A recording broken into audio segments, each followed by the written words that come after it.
Hi guys, இன்றைக்கி நம்ம என்ன பார்க்க போகிறோன்னா ரோகு போயிட்டு தான் மேக் பண்ண போகிறோம். பாருங்கள், இது வேறு மாதிரி சரியான ரிசல்ட்டு. பாருங்கள் என்னென்ன எடுத்து வச்சுருக்கேன்னு பாருங்கள்.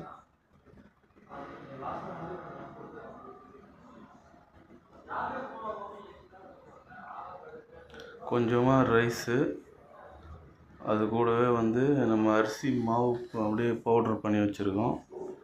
இதெல்லாம் சேர்த்து நல்லா டைட்டாக பிசைஞ்சு வச்சுக்கணும். மீன் கடித்தா கொஞ்சம் சாஃப்டாக இருக்கிற மாதிரி. ஃபைனலி அவுட்புட் நான் காமிக்கிறேன்.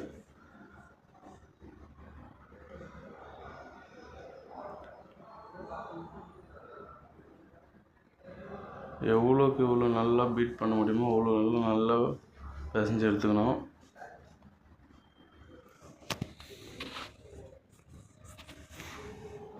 கொஞ்சம் கெட்டியாக, மீன் கடித்தா கொஞ்சம் சாஃப்டாக இருக்கிற மாதிரி, இந்த மாதிரி இது அப்படியே எடுத்து ஓரமாக வச்சுட்டு மைதா கொஞ்சம்,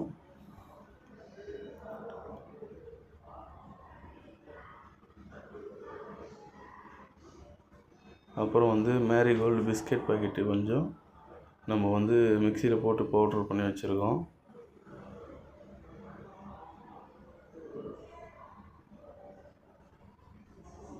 இது ரெண்டே போதும்,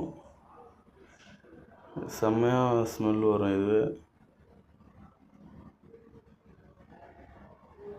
இது போட்டு நல்லா பவுட்ரு இருக்கும்போது நல்லா மிக்ஸ் பண்ணிவிட்டு அதுக்கப்புறம் தண்ணி கொஞ்சம் கொஞ்சமாக தெளித்து நம்ம பிசைஞ்சு எடுத்துக்கலாம்.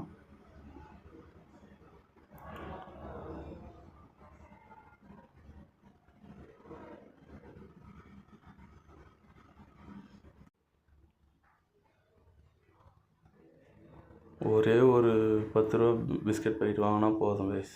அதுவே 2 நாளைக்கு நம்ம மீன் பிடிக்கலாம், கண்டினியூவாக பிடிச்சால.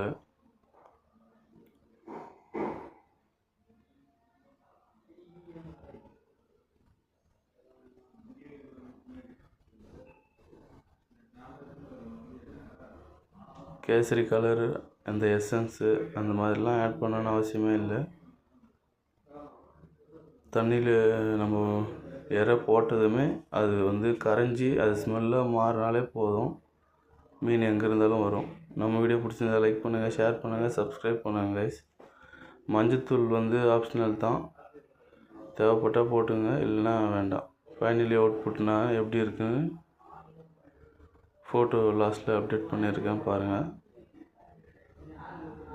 அடுத்த வீடியோவில் பார்க்கலாம்.